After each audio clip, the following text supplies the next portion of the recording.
আমি ৰাইজৰ লগত থাকিম প্ৰথম কথা হৈছে আমি ৰাইজৰ লগত থাকিম সকলো জাতি সকলো ধৰ্ম फैफिनदो आसा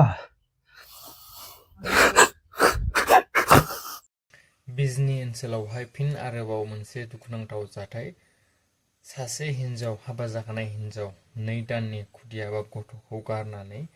गुबुन हौवाजों खारदों माबायसा जाथाय जानो हागौ साननानै नाय गोबां दुखुनांथाव जाथाय नैबेबायसा जाथाया जोंनि बर' समाजाव खनसेनि उनाव खननै खननैनि उनाव खनथाम खनले जाबाय थानाय जों गोबां नुबोबाय थादों आरो नुलांगासिनो दङ थिग बै जाथायखौ लानानै जायबा खारदों जायबा हिन्जाव खारदों बिनिनो आंगो फिसाया फारि फोरमायदों माबोरैहाय बै जाथाया जानो मोनखो आरो माबोरै जालांखो नोंथांमोना भिडिअखौ जोबजासिम नायनानै लानो हागोन आरो बेजोंनो लोगोसे दिनैहाय चिराङाव जि UPPLA सान्तिनि थाखाय मोनसे रेलि लादों आरो बेयावनो बाहागो लानानै बिथां प्रमद बर' सारनि बिबुंथि नोंथांमोना नैबे भिडिअनि गेजेरजों नायना लानांगोन बिथाङा गोबां खोथा बुंदों आरो लोगोसे जि थासारि जाबाय थादों बा दानि जि सोरखार सालायनायाव गोबां दावराव दावसि आरो गोबां बाथ्रा बिथाङा UPPLAखौ बुंदों आरो बेजोंनो लोगोसे बिथांमोना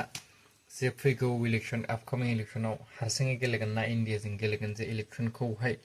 आरो BTCनि बाहेराव केन्डिडेट्स नोंथांमोना नैबे भिडिअनि गेजेरजों नायनानै लानो हागोन বড়োলেণ্ড অঞ্চলৰ ইণ্টেলেকচুৱেলসকল বুদ্ধিজীৱীসকল শিক্ষিত মহল চবেই কৈছে যে UPPLA সবচে ভাল পাৰ্টি আৰু UPPL থকা সময়ত আমি সুৰক্ষিত আছিলোঁ UPPL থকা সময়ত আমাৰ পৰিৱেশবিলাক ভাল আছিলে গতিকে UPPL পুনৰ বিধায়ক জিকিব লাগে আৰু অঞ্চলটো নেতৃত্ব দিব লাগে 5টা বছৰ চলা দেখা গৈছে ৰাজনীতিক অপৰিপকাৰ কাৰণে ৰাজনৈতিক ভুল সিদ্ধান্তৰ কাৰণে সমাজৰ বহুত ক্ষতি হয় আগৰ সময়বিলাকতো আপোনালোকে চালে গম পাব অসমত বহুত হত্যাকাণ্ড হৈছে হিংসা হৈছে গোষ্ঠীগত সংঘৰ্ষ হৈছে তেজৰ ফাকু খেলিছে যুৱবিলাক মৰিব লগা হৈছে কিছুমান ৰাজনৈতিক ভুল সিদ্ধান্তৰ কাৰণে আজিৰ সময়তো আপোনালোকে দেখিছে 5টা বছৰত বড়োলেণ্ডৰ শান্তি আছিল 24/7 আমি ৰাইজৰ কাৰণে চিন্তা কৰিছিলোঁ আৰু আজি যিটো চৰকাৰ আহিছে তেখেতসকলে ৰাইজৰ কাৰণে চিন্তা নকৰে ইয়াতে নিজৰ কাৰণে চিন্তা কৰে সেইকাৰণে চেণ্ডিকেটো হ'ব জুৱা মদ ভাঙো হ'ব মাৰামাৰিও হৈছে হিংসাও হৈছে চব কুছ হৈছে বিজেপিয়ে প্ৰতাৰণা কৰিলে নেকি আপোনালোকৰ লগত সব প্ৰতাৰণা কোনে কৰিছে কোনে কৰা নাই আমি পিছত কম আৰু এই নিৰ্বাচনৰে ইয়াৰ প্ৰতি উত্তৰটো পাব আমি ৰাইজৰ লগত থাকিম প্ৰথম কথা হৈছে আমি ৰাইজৰ লগত থাকিম সকলো জাতি সকলো ধৰ্ম সকলো সংস্কৃতি সকলো মানুহৰ লগত আমি থাকিম এইটো প্ৰথম কথা ৰাজনৈতিকভাৱে কাৰ লগত এলায়েন্স হ'ম কাৰ লগত এলায়েন্স নহ'ম পৰিৱেশটো চাই পেলাই UPPLA সিদ্ধান্ত ল'ব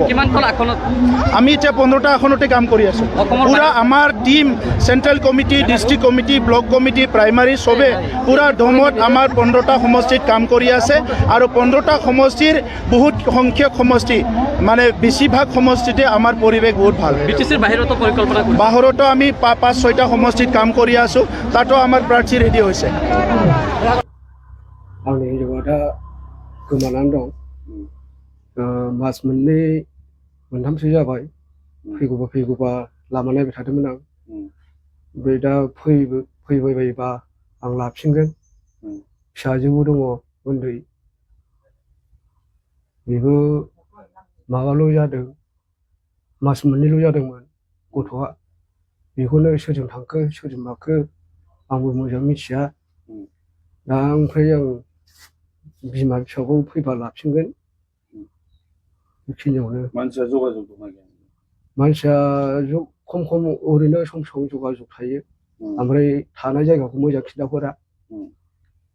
ओरैनो अबाव दं होननानै मिथियो बेखौथ' गावबो खिन्थाहरनाय मथेबाथ' दिल्लीयाव होनना बुंहरदों ओमफ्राय मा जायगा बेखौबो खिन्थाहरनो रोङा खालि दिल्लीखौल' बुंहरबाय थायो मानो थाङो सोरजों थांदों एसेसो आन्दाज खालामनो आन्दाजआ दङ दंनाया हौवाजों दंहैयो सोरजों हौवानि माबाखौ डिटेल्सखौ मोनाखै हौवानि फट' दङ गावजों बुजाबनानै लानाय बेखौ आं होनो हागोन रायजो राजाफोरखौ नुयोबा नोंथांनो फोरमायहरनो मा खावलायो रायजो राजाफोरखौ आं खावलायहरोदि बायसान्स नुबाय बायोबा हमनानै खिन्थाहरनाय दा नोंथाङा नोंथांनि बिसि गैयियाव माबायदि सोलिगासिनो आं दा खस्थ'आव दङ माबायदि खस्थ' सोलिगासिनो ओरैनो आइमोनहाबो मेगन नुला ओंखाम संनाय मानायफ्राव एखमबा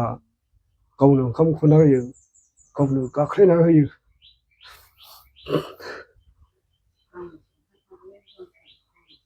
माबाफोर बुंहरनो गोसो जादों नामा नोंनि हिनजावखौ? फैफिनदो आसा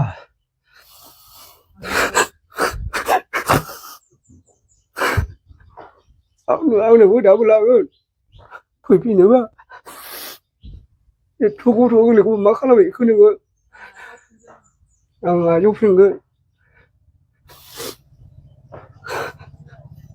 माबाफोर नोंथांमोननि गेजेराव माबाफोर भुल बुजाबुजिफोर जादों नामा? नांलाय खमलाय माबाफोर? नांलाय खमलायाथ' गैया गैनाया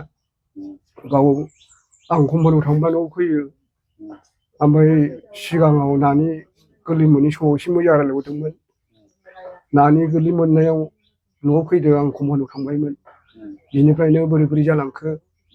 सोरजों रायलायो सोरजों मायो आं फन हरबा आंनि फनखौनो रिसिभ खालामला दानहरबाय थायो मिस कल हरबाबो हरफिना नैबेयाव आङो बुंमोननो फन हरनानै खिन्थाहरबाय थायोमोन माने दासिमाव फैफिनबानो नोंथाङा गनायगोन? फैफिनबानो आं दाबो गनायफिनगोन आं बजबना लाफिनगोन। बे भिडिअखौ नायनानै नोंथांमोना बुजिबाय जानांगौ जे बिजनियावहाय मोनसे जि जाथाय जानानै थांबाय जे 2 मांखोनि गथ'खौ गावनि आंगो फिसाखौ गारनानै खारदों सासे हिनजावाहाय थिग बे जाथाया माबोरै जामारखो आरो माबोरै खारलायनो मोनखो बिथांजोनिनो आंगो फिसाया फारि फारि फोरमायदों आरो बिथाङा फोरमायनाय बायदिब्ला दासिमबो गावनि बिसिखौ गनायनानै लाफिनगोन होनना बुंदों। जे नोंथांमोना बबावबाफोर नुसनबायोब्ला नुबाय बायोब्ला कमेन्टआव खोन्थाहरनो हागोन जाहाथे गावनि आंगो फिसायाबो गावनि बिमाखौ जाहाथे मोनफिननो हायो आरो गोबां दुखुनांथाव फोरमायदों बा दुखु फोरमायदों बिथां जायबा बिसि खारजानानै दङ। भिडिअखौ लाइक खालामना हो बिनिफ्राय शेयार खालामना होदो जाहाथे नैबे भिडिअनि गेजेरजों मिथिना माने भिडिअआ जाहाथे गोसारनानै जे गावनि आंगो फिसाखौ बा गावनि हिन्जाव बा गावनि बिसिखौ मोनफिननो हानाय बायसाहाय बिनिफ्राय बेजोंनो लोगोसे बिथां प्रमद बर' सार दिनैहाय जे चिरां जिल्लायाव मोनसे सान्थिनि थाखाय जे रेलि लादोंमोन बेयावहाय बाहागो लानानै गोबां खोथा बिथाङा बुंदों जे BPF थांखिखौ जे दा बावैसो जे सोरखार सालायबाय थानायखौ लानानै बिथाङा खोथा बुंदों आरो लोगोसे दानि जि थासारि बेखौ सोनारनानै बिथाङा खायसे खोथा बुंदों जे 5 बोसोराव जेरैबायसा सान्थि दंमोन जे बड'लेण्डआवहाय दा बेफोरबायसा सान्थि गैला बेखौ लानानै गोबां खोथा बुंदों बिथांमोना निश्चय भिडिअखौ नायदोंमोन नोंथांमोना मिथिदों बा बुजिदों आरो बेजोंनो लोगोसे बिथांमोना फोरमायनाय बायसाब्ला बा जि NDA बा एलियन्स जि आपकामिं इलेक्सनखौ लानानै बिथांमोना फोरमायदों जे दासिमहालागै माने क्लियार जायाखै आरोखि माने सिंगेल हारसिङै गेलेगोन ना एलियन्सआव गेलेगोन जे बिथाङा फोरमायनाय बायसाब्ला डाइरेक्ट रायजोजों थागोन होननानैल' बिथाङा फोरमायदों दासिमबो क्लियार जायाखै थासारिखौ नायनानै बिथांमोना नैबे रिजाल्टखौ बा नैबे डिसिजनखौ लागोन होननानै बुंदों आरो बेजोंनो लोगोसे आउट अफ BTCआवबो बिथांमोना केन्डिडेट्स होनायनि मोनसे इसारा थ' भिडिअखौ मोजां मोनदोंबा लाइक खालामना हो भिडिअआ बेखिनियानोसै कमेन्टआव नोंथांमोना माबाफोर बुंनो सानोब्ला बुंहरनांगोन बेनि सायाव आरो लोगोसे लाइक शेयार खालामना होदो जाहाथे नै जायबा 2 दाननि गथ' गाव बिमा गोमाजानानै दं बे जाहाथे नैबे भिडिअनि गेजेरजों मिथिनानै जाहाथे मोननो हायो नेक्स्ट आपडेट सफैन लोगो मोनलायसिगोन चेनेलाव दंब्ला साबसक्राइब खालामना गोदान गोदान आपडेट नोंथांमोना जाहाथे मोनबाय थानानै बायसा